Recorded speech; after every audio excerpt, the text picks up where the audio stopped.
MISEV 2023 has recently dropped, and whether you're a long-time EV researcher or new to the field, this iteration contains information that matters to you.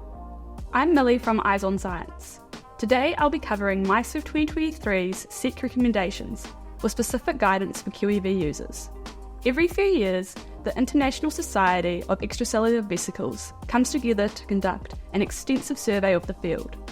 As a result, we get the minimal information for studies of extracellular vesicles, more commonly known as MISEV. MISEV 2023 is a reflection of the EV field that contains best practice recommendations and guidelines for researchers. While it's a non-exhaustive report, it aims to enhance the state of this quickly developing field. When it comes to size exclusion chromatography, MISEV 2023 has made a number of suggestions. Let's go through them together. To start us off, MISEV recommends stating the type of matrix, the pore size, and the volume of your matrix-containing column. If you're using QEV columns, this is all pretty straightforward. For QEV columns, the matrix is comprised of agarose resin. With pore size, you've probably already mentioned it. The pore size corresponds to the QEV resin series you are using. For example, a 20 nanometer series column has a pore size of 20 nanometers.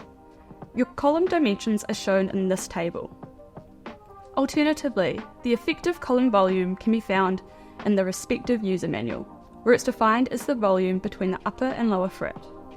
Next, it's advised you report on how your columns are packed. For QEV users, simply mention the column size, resin series, and whether the column is from the Legacy or Gen 2 range. For example, QEV Original 70 nanometer Gen 2.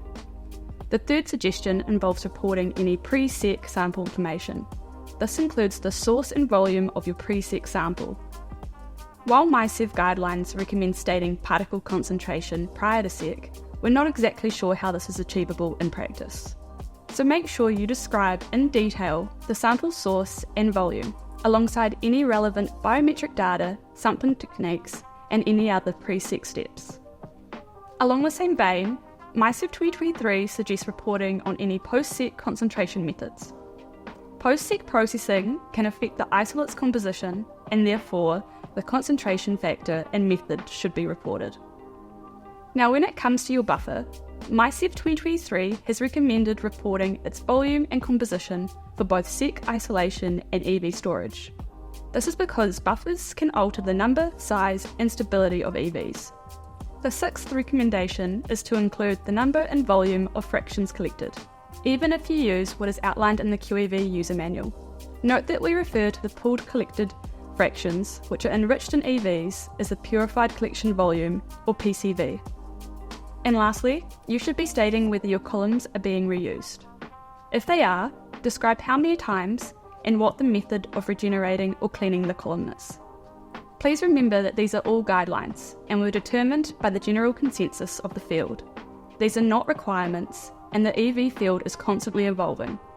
New methods and protocols will continue to appear, which may not have been highlighted or discussed in MISEV 2023. Don't let this deter you from exploring new and improved methods, which may be closer than you think.